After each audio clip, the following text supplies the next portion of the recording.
আসসালামু আলাইকুম। আজ থেকে প্রায় ২ মাস আগে আমরা আমাদের বাড়ি এবং খামারগুলিতে সিসি ক্যামেরা লাগিয়ে দিয়েছিলাম। এতদিন হয়ে যাওয়ার পরও এই ভিডিও আমি এখনো পর্যন্ত আপলোড দেইনি। এর পেছনে কারণ আছে। আমার কাছে মনে হয়েছে এই ভিডিও আপলোড দেওয়ার কোনো মানে হয় না। কিন্তু একটা জিনিস চিন্তা করে বা একটা জিনিস দেখে বাধ্য হয়ে আজকে এই ভিডিওটি আপলোড দিচ্ছি।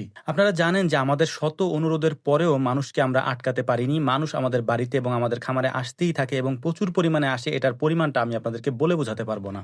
একটা বিষয় আপনাদেরকে আগেও একটা ভিডিওতে বলেছিলাম যে দেখেন, আপনারা হয়তো আমাকে চিনেন, কিন্তু আপনারা যারা আমাদের এখানে আসেন তাদের কাউকেই আমি চিনি না, বা কে কোন ইনটেনশন নিয়ে এখানে আসেন তাও আমরা জানি না। আমি আমার ভিডিওতে আমাদের খামারের সমস্ত বিষয়গুলি খুঁটিনাটি সহ সবকিছু আপনাদেরকে দেখিয়ে থাকি। শুধুমাত্র একটা জিনিস আজ পর্যন্ত আপনাদেরকে আমি দেখাইনি, সেটা হচ্ছে আমাদের বাড়ি। আমাদের বাড়ি আমরা কেন দেখাই না সেটাও আপনাদেরকে বলে দেই। দেখেন, আমাদের এখানে আমরা ভিডিও করি হচ্ছে এগ্রো টাইপের। আমাদের এখানে সমস্ত বিষয় হচ্ছে গরু, ছাগল, হাঁস, মুরগি এগুলি নিয়ে। তো আমরা আপনাদেরকে সেগুলিই দেখাবো। আমাদের ব্যক্তি জীবনটা আমরা আপনাদেরকে কেন দেখাবো বলেন? তাছাড়া আমাদের বাড়ি ঘর, ব্যক্তি জীবন এগুলি দেখে আপনাদের শেখারই বা কি আছে? আমরা গরু, ছাগল, হাঁস, মুরগি পালি, সেখানে যা আমাদের কাছে মনে হয়েছে যেগুলি আপনাদেরকে শিখাতে পারবো আমরা সেগুলি শেখানোর চেষ্টা করি। তারপরেও আপনাদের যেহেতু কিউরিওসিটি রয়েছে, তাই আজকের ভিডিওর ছোট্ট একটি পার্টে প্রথম দিকে আমাদের বাড়িটা আপনাদেরকে আমি দেখিয়ে দিয়েছি। আশা করি এরপর থেকে নিয়ে আপনাদের কোনো জিনিস নিয়ে কিউরিওসিটি থাকার কথা নয়। এবার আপনাদেরকে গুরুত্বপূর্ণ কথা যেটি বলবো সেটি হচ্ছে যে আমাদের এখানে সিসি ক্যামেরা থাকার ফলে এখন প্রত্যেকটা মানুষেরই গতিবিধি আমরা লক্ষ্য করি। যেহেতু ৪০-৫০ জন মানুষ করে প্রতিদিন একটা বাড়িতে আসে, তাছাড়া আর কয়েকদিন পরেই হচ্ছে কোরবানির ঈদ। এই কোরবানির ঈদের জন্য আমরা গরু প্রস্তুত করছি। এমতো অবস্থায় যদি এখানে এরকম ৪০-৫০ জন মানুষ আসে, তাহলে আমাদের ব্যবসা বাণিজ্য আমরা কিভাবে করবো বলেন?